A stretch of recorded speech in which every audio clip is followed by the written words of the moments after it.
સ્વામિત્ર જય સોમનાથ. ઓમ નમઃ શિવાય. પ્રિય મિત્રો, તમારા દિવસ શુભ રહે, મંગલમય શુભકામના. હું બિલીમરાથી જોગીભાઈ વ્યાસ આપ સૌનું આપણી જોગેશમાં પુનઃ હાર્દિક સ્વાગત કરું છું. મિત્રો, આજરોજ જોઈશું આજનું શુભ પંચાંગ. આજે તારીખ છે 31/7/2025 ને ગુરુવાર. શ્રાવણ સુદ સાતમ તિથિ છે. આજે શીતળા સાતમ છે. દક્ષિણ ગુજરાતમાં આજે શીતળા સાતમ તરીકે આજના દિવસને ઉજવવામાં આવે છે. આજે બૃહસ્પતિ ભગવાનનું પૂજન કરવાનું બહુ જ મહત્વ છે. આજે સંત તુલસીદાસજીની જન્મ જયંતિ છે. આજના દિવસે ભગવાનની ઉપાસના આરાધના, મહાદેવની ઉપાસના આરાધના ખાસ કરીને ધન રાશિ અને મીન રાશિવાળા માટે બહુ શ્રેષ્ઠ હોય છે. જે લોકોની ધન રાશિ છે એ ધન રાશિવાળા આજે પીળા વસ્ત્ર પહેરવા જોઈએ અને ભગવાન કાશી વિશ્વનાથનું પૂજન કરી રહ્યા હોય એવો મનમાં ભાવ લાવવાનો. જે ભગવાનની શિવની મંદિર તમે પૂજા કરવા જાઓ ત્યાં કાશી વિશ્વનાથની પૂજા કરી રહ્યા છો એવું મનમાં સ્મરણ કરી ભગવાનની પૂજા કરવી જોઈએ. એનાથી મહાદેવ ખૂબ પ્રસન્ન થશે. આમ તો મીન રાશિવાળાએ ત્રંબકેશ્વર મહાદેવનું મનમાં સ્મરણ કરીને ભગવાન શિવની પૂજા કરવી જોઈએ. આ કરવાથી ભગવાન શંકર ખૂબ પ્રસન્ન થાય છે. આમ તો દરેક જણા આજના દિવસે ભગવાન કાશી વિશ્વનાથ અને ત્રંબકનું મનમાં સ્મરણ કરી અને મહાદેવનું પૂજન કરે છે. તેની પર આ બે જ્યોતિર્લિંગની પરમ કૃપા પ્રાપ્ત થતી હોય છે. આજના દિવસે ભગવાનને પીળા ફૂલ ચડાવવાનું મહત્વ છે. આજના દિવસે તરોપાનું પાણી એટલે શ્રીફળનું જે પાણી હોય એ મંદિરમાં નહીં ફોડવાનું, પણ બહારથી પાણી લઈને જવાનું અને ભગવાનની ઉપર અભિષેક કરતી વખતે બૃહસ્પતિ સ્તોત્ર અને શ્રી સૂક્તનો પાઠ કરવાથી કર્જમુક્ત થવાય છે અને વેપાર ધંધામાં પણ પ્રગતિ થતી હોય છે. આજના દિવસે ભગવાનને પૂજા આરાધનામાં પીળા ફૂલ, પીળી મીઠાઈ, પીળા વસ્ત્ર અર્પણ કરવા જોઈએ. એનાથી ભગવાન શંકર ખૂબ પ્રસન્ન થાય છે. અને કેદારનાથની જે પૂજા આરાધના છે એમાં ઘી જેમ ચડાવવાનું મહત્વ છે, તેમ કાશી વિશ્વનાથને અને ત્રંબકને કોપરાનું પાણી, નારિયેળનું પાણી ચડાવવાનું બહુ જ મહત્વ હોય છે. તો ચોક્કસ કરજો આ પૂજા ભગવાન શંકરની. એનાથી તમારા ભગવાન ખૂબ પ્રસન્ન થશે. આજના દિવસે ભગવાનને ચણાની દાળ ચડાવવાનું બહુ જ મહત્વ હોય છે. ધાન્યમાં ચણાની દાળ ચડાવવી જોઈએ. પીળા કલરની મીઠાઈ, ભગવાનને કોપરા પાક અર્પણ કરી શકો છો. આજે કરશું આજનો શુભ પંચાંગ. આજે જે બાળકનો જન્મ થાય છે ને તિથિ ગણાય છે સાતમ. સાતમ તિથિ આજે મળસ્કે 2:42 શરૂ થઈ આવતીકાલે મળસ્કે 4:59 પૂર્ણ થઈ જાય છે. આજે જે બાળકનો જન્મ થાય છે એનું નક્ષત્ર ગણાય છે ચિત્રા. આ ચિત્ર નક્ષત્ર આજે આખો દિવસ રહેશે ને આવતીકાલે મળસ્કે 4:32 પૂર્ણ થઈ જશે. આજે જે બાળકનો જન્મ થાય છે એનો યોગ ગણાય છે સાધ્ય. સાધ્ય યોગ આજે મળસ્કે 3:40 શરૂ થઈ આવતીકાલે મળસ્કે 4:32 પૂર્ણ થઈ જાય છે. આજે જે બાળકનો જન્મ થાય છે એનું કરણ ગણાય છે ગર. ગર કરણ આજે બપોરે 3:48 પૂર્ણ થઈ જાય છે અને ત્યાર પછી જે બાળકનો જન્મ થાય એનું વણિજ કરણ ગણાશે. આજે જે બાળકનો જન્મ થાય છે એની રાશિ ગણાય છે કન્યા. કન્યા રાશિ અક્ષર છે પઠણ. કન્યા રાશિનો સ્વામી બુધ ગણાય છે. મિત્રો, આ કન્યા રાશિ આજે સવારે 11:15 પૂર્ણ થઈ જાય છે. ધ્યાન રાખજો, રાશિ બદલાય છે. આજે 11:15 પછી જે બાળકનો જન્મ થાય એની રાશિ તુલા ગણાશે. તુલા રાશિ અક્ષર આવે છે ર ને ત. તુલા રાશિનો સ્વામી શુક્ર ગણાય છે. આ તુલા રાશિ આજે સવારે 11:15 શરૂ થઈ બીજી તારીખે રાત્રે 11:53 પૂર્ણ થાય છે. એટલે ત્યાં સુધી જે બાળકોને જન્મ થશે બધાની રાશિ તુલા ગણાશે. રાશિ, તિથિ, વાર, નક્ષત્ર યોગમાં જેનો જન્મ છે ચોક્કસ પ્રમાણે પૂજા વિધિ કરી લો, જેથી કરીને તમારું જીવન સરળ બની જાય. આજના દિવસે જે કોઈ મારા સબસ્ક્રાઇબ મિત્ર, મારા ઘર પરિવારમાંથી કોઈ પણ સદસ્યની વર્ષગાંઠ છે, મેરેજ એનિવર્સરી છે, બધાને મારી ઘણી ઘણી શુભકામના. તમારા જીવનમાં ખૂબ પ્રગતિ ઉન્નતિ થાય. ભગવાન શંકર તમારી બધી મનોકામના પૂર્ણ કરે હું સોમનાથ દાદાને પ્રાર્થના કરું છું. આજના દિવસે સવારમાં ઉઠી આજનું શુકન કરી લો, જેથી કરીને તમારું આખું વર્ષ સુંદર રીતે વ્યતીત થાય. આજના દિવસે મારા સબસ્ક્રાઇબ મિત્ર યા મારા ઘર પરિવારમાંથી કોઈ પણ સદસ્ય કોઈ જગ્યાએ ઇન્ટરવ્યૂ આપવા જઈ રહ્યા છે, કોઈ નોકરી ધંધા માટે જરૂરી છે, કોઈ પરીક્ષા આપવા જરૂરી છે, કોઈ યાત્રા પ્રવાસ માટે જરૂરી છે, કોઈ વિદેશમાં જરૂરી છે, આજે કોઈનું ઓપરેશન હોય, કોઈની ડિલિવરી, કોઈની સગાઈ, કોઈની છઠ્ઠીની પૂજા હોય, કોઈ રમતગમતમાં ભાગ લેવા જરૂરી છે, કોઈ નવો ધંધો ચાલુ કરવા જઈ રહ્યું છે, કોઈ ઇન્ટરવ્યૂ આપવા જઈ રહ્યું છે, કોઈ વેપાર વ્યવસાય ચાલુ કરવા જઈ રહ્યા છો, તો આ બધા જ કાર્યમાં તમને દિવ્ય સફળતા પ્રાપ્ત થાય હું સોમનાથ દાદાને પ્રાર્થના કરું છું. કાશી વિશ્વનાથને પ્રાર્થના કરું, ત્રંબકને પ્રાર્થના કરું છું. પરંતુ આજે નીકળો ને ત્યારે આજનું શુકન કરીને નીકળજો, જેથી કરીને કાર્યમાં સારી સફળતા પ્રાપ્ત થઈ શકે. આજના દિવસે ખાસ કરીને ઘરેથી નીકળો છો ત્યારે ગુરુને વંદન કરીને નીકળો. કોઈ ગુરુ ન હોય તો પ્રથમ ગુરુ કોણ છે? માતા પિતા છે. માતા પિતાને વંદન કરી નીકળો. ભગવાનને દેવસ્થાનમાં પગે લાગીને નીકળવાનું. ભગવાનને કહેવાનું કે હું જે કાર્ય કરવા જઈ રહ્યો છું મારી સાથે રહેજો. આજના દિવસે બ્રાહ્મણને ભોજન કરવાનું બહુ જ મહત્વ છે. એમાં બી શ્રાવણ માસ ચાલે છે. બ્રાહ્મણને અન્નદાન કરી આવો. અને અત્યારે તો ગૂગલ પેનો જમાનો છે. બ્રાહ્મણને ગૂગલ પેથી પણ તમે દક્ષિણા ચૂકવી દેશો, ભોજન દક્ષિણા, તો પણ ચાલશે. મતલબ તમારો ધ્યેય અન્નદાન માટેનો હોવો જરૂરી છે. જરૂરિયાતમંદ બ્રાહ્મણોને દાન કરો. યા આજુબાજુમાં કોઈ બ્રાહ્મણ હોય તો તેને જઈને દાન કરી શકો છો. યા કોઈ ન પહોંચી શકાય એવું હોય તે લોકોને ગૂગલ પે કરીને પણ દાન કરી શકાય છે. આજે બ્રાહ્મણને ભોજન કરવાનું ખૂબ મહત્વ છે. એનાથી લક્ષ્મી દેવી ખૂબ પ્રસન્ન થશે. આજના દિવસે કોઈ પણ કાર્ય કરવા માંગો છો તો તેના માટે પણ એક ચોક્કસ શુભ સમય હોય છે, જે આપણે જોઈ લઈએ. આજે સવારે 6 થી 7:30 વાગ્યા સુધીનો સમય શુભ રહેશે.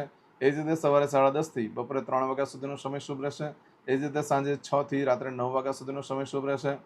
રાત્રે 12 થી આવતીકાલે મળસ્કે 1:30 સુધીનો સમય શુભ રહેશે. અને આવતીકાલે મળસ્કે 3 થી સવારે 6 વાગ્યા સુધીનો સમય શુભ રહેશે. આ સમયગાળા દરમિયાન તમે કોઈ પણ કાર્ય કરો છો તે કાર્યમાં દિવ્ય સફળતા પ્રાપ્ત થઈ શકે છે. પરંતુ જો મિત્રો તમારે આજે કોઈ પણ વસ્તુ ચોરાઈ ગઈ કે ખોવાઈ ગઈ તો 11 દિવસમાં મળે, બાકી મળવાની શક્યતા બિલકુલ ઓછી છે. આજના દિવસે કોઈ પણ કાર્યનો આરંભ કરવો સરસ ગણાશે. ખરીદી કરવા માટે પણ સારું, વેચાણ કરવા માટે પણ સારું.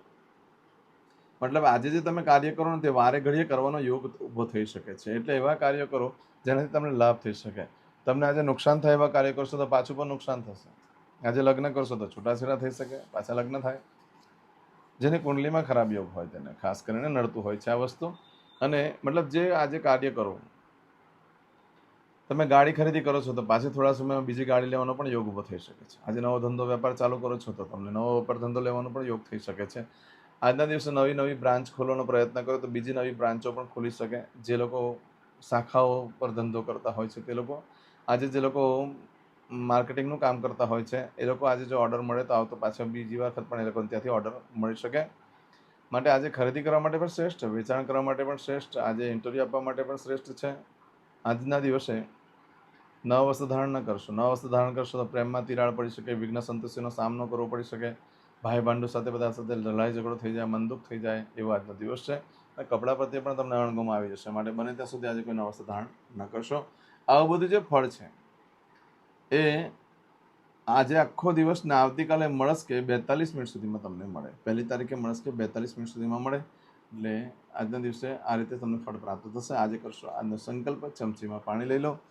આજે ભગવાન મહાદેવની દર્શન કરવાનું ચૂકશો નહીં. આજે ગુરુનો દિવસ છે અને ભગવાન શંકર બધાના ગુરુ છે.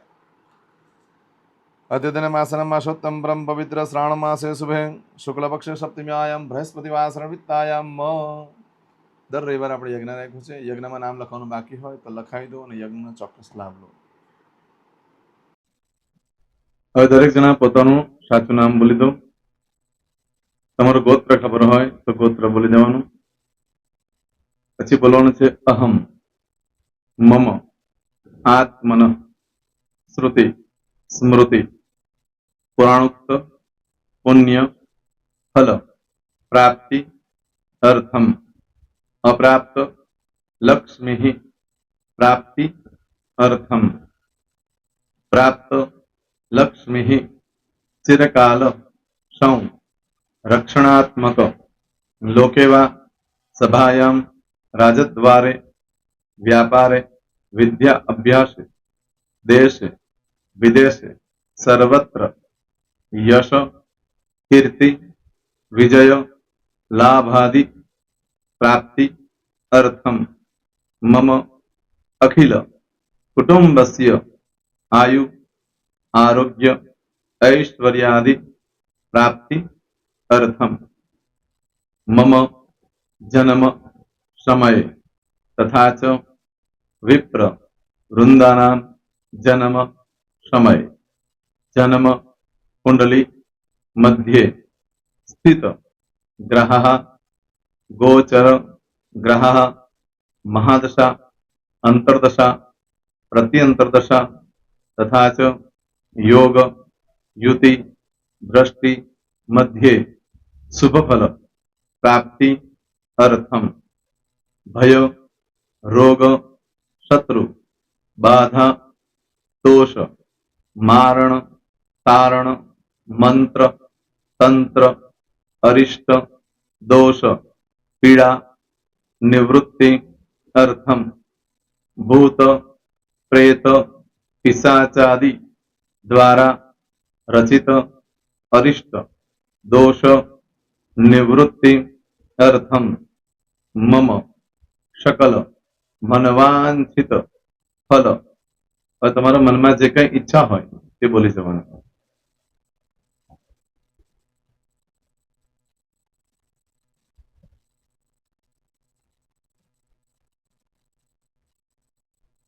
બોલવાનું અનુસારતઃ सकल मनवांछित फल પ્રાપ્તિ અર્થમ.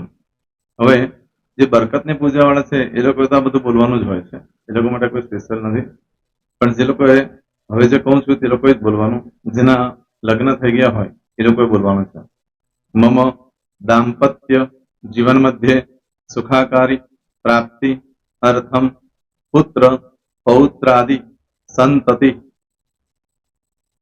પ્રાપ્તિ અર્થમ. આ સંતાન પ્રાપ્તિ વાળા માટે પણ આવી જાય છે એમાં. દીર્ઘ આયુ આરોગ્ય ઐશ્વર્યાદિ પ્રાપ્તિ અર્થમ. તથા ચ, હવે જેના લગ્ન નથી થયા તે લોકોએ બોલવાનું. મમ જટટી વિવાહ યોગ પ્રાપ્તિ અર્થમ વિવાહ પશ્ચાત દાંપત્ય જીવન મધ્યે સુખાકારી પ્રાપ્તિ અર્થમ. હવે જે લોકોને સંતાન પ્રાપ્તિ નથી, જે લોકોને સંતાન પ્રાપ્તિ છે કરવી છે એ લોકોએ બોલવાનું. મમ દાંપત્ય જીવન મધ્યે સુખાકારી પ્રાપ્તિ અર્થમ તથા ચ દીર્ઘ આયુ આરોગ્ય ઐશ્વર્યાદિ સમન્વિત સંતતિ સુખ પ્રાપ્તિ અર્થમ. હવે જે અભ્યાસ કરી રહ્યા છો છોકરા વિદ્યાર્થીઓ છે તે લોકોએ બોલવાનું છે. મમ વિદ્યા અભ્યાસ મધ્યે ઉત્તરો ઉત્તર પ્રગતિ ઉન્નતિ સાનુકૂલતા પૂર્વક દિવ્ય સફળતા પ્રાપ્તિ અર્થમ. હવે જે લોકો વિદેશમાં જવા માંગતા હોય કે શીપમાં જવા માંગતા હોય, મતલબ ભારત દેશની બહાર જઈને ધંધો વેપાર કરવા માંગતા હોય એ લોકોએ, અથવા વિદેશ જવા માંગતા હોય કાયમ માટે, એ લોકોએ બોલવાનું છે. મમ જટટી વિદેશ ગમન યોગ પ્રાપ્તિ અર્થમ વિદેશ ગમન કાર્ય મધ્યે સાનુકૂલતા પૂર્વક દિવ્ય સફળતા પ્રાપ્તિ અર્થમ.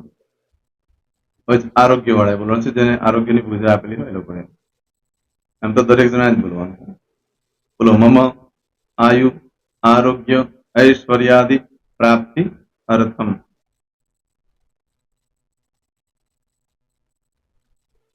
હવે દરેક જણા બોલવાનું. સકલ મનવાંછિત ફલ પ્રાપ્તિ અર્થમ અદ્ય દિને પ્રધાન દેવતાનામ નિત્ય દિન અનુસાર્ધ પૂજન અર્ચન કર્મણિ અહમ કરીશ્યે. પાણીવાળી થાળીમાં પાણી મૂકી દેવાનું છે. હવે તમારી બધી પૂજા જે મેં આપેલી છે એ પૂજા થઈ જાય, અથવા તો તમે રોજ પૂજા કરતા છો, મારી પાસેથી નથી લઈ ગયા, એ પૂજા થઈ જાય પછી ફરી પાછી ચમચીમાં પાણી લેવાનું. અહીંયા વિડીયોને સ્ટોપ કરી દેવાનું. પૂજા પતે એટલે પાછું આગળનું કરવાનું છે. અહીંયા વિડીયો સ્ટોપ કરી દેવાનું અને પૂજા પતે એટલે બોલવાનું છે. વિષ્ણવે વિષ્ણવે વિષ્ણવે નમો નમઃ વિષ્ણુ સ્મરણા સર્વમ પરિપૂર્ણ અસ્તુ. એતાની ગંધ પુષ્પ ધૂપ દીપ નૈવેદ્ય તાંબૂલ પ્રદક્ષિણા સહિત પ્રણુ મમ સકલ મનવાંછિત ફલ પ્રાપ્તિ અર્થમ પૂજન અર્ચન પ્રિયતાન નમમ. પાણી મૂકી દેવાનું, પાછું પાણી લેવાનું. પૂજન અર્ચન બ્રહ્માર્પણમસ્તુ. નીચે જમીન પર પાણી મૂકો, એમાં આંગળી ઘસી કપાળમાં તિલક કરી દો. કપાળમાં જમીન પર પાણી મૂક્યું છે એમાં. ત્યાર પછી ભગવાનને કહેવાનું કે હે પ્રભુ, આજે પૂજા કરતા કઈ પણ પ્રકારની ભૂલચૂક થઈ ગઈ હોય તમને ક્ષમા કરજો. અમે તમારા બાળક છીએ પ્રભુ, તમારો ખૂબ આભાર માનું છું. આજે મારી પાસે તમારી પૂજા કરાવી, મારી મનોકામના પૂર્ણ કરી. પ્રાર્થના કરી દો. જગ્યા પરથી ઉભા થઈ શ્રીનારાયણ ભગવાનને પાણી ચડાવી દો અને નિત્ય કર્મ જે કરતા હોય તે. જય સ્વામિનારાયણ. તમારો દિવસ શુભ રહે, તમે અને તમારો પરિવાર સુખી રહે, સંપન્ન રહે, સુરક્ષિત રહે, એ ભગવાન સોમનાથ દાદાને પ્રાર્થના. તો મિત્રો, તમે મારા વિડીયોને લાઈક ના આપી હોય તો સૌથી પહેલા લાઈક આપી દો, અને ત્યાર પછી જો તમે મારી આ ચેનલ સબસ્ક્રાઇબ ન કરી હોય તો સૌથી પહેલા સબસ્ક્રાઇબ કરી લો અને બેલ આઇકોન ઓલ પર ક્લિક કરવાનું ભૂલશો નહીં, જેથી કરીને સૌથી પહેલા નવી વિડીયો જે કંઈ મૂકું એ તમને મળે. મિત્રો, કંઈ પણ મૂંઝવણ હોય તો મને આ નંબર પર તમે ફોન કરીને પૂછી શકો છો. મારો મોબાઈલ નંબર છે 9825546459. મિત્રો, કોમેન્ટ્સમાં જય સોમનાથ લખવાનું ભૂલશો નહીં. ફરી પાછા નવા વિડીયો સાથે મળીએ. ત્યાં સુધી સૌને જય સોમનાથ.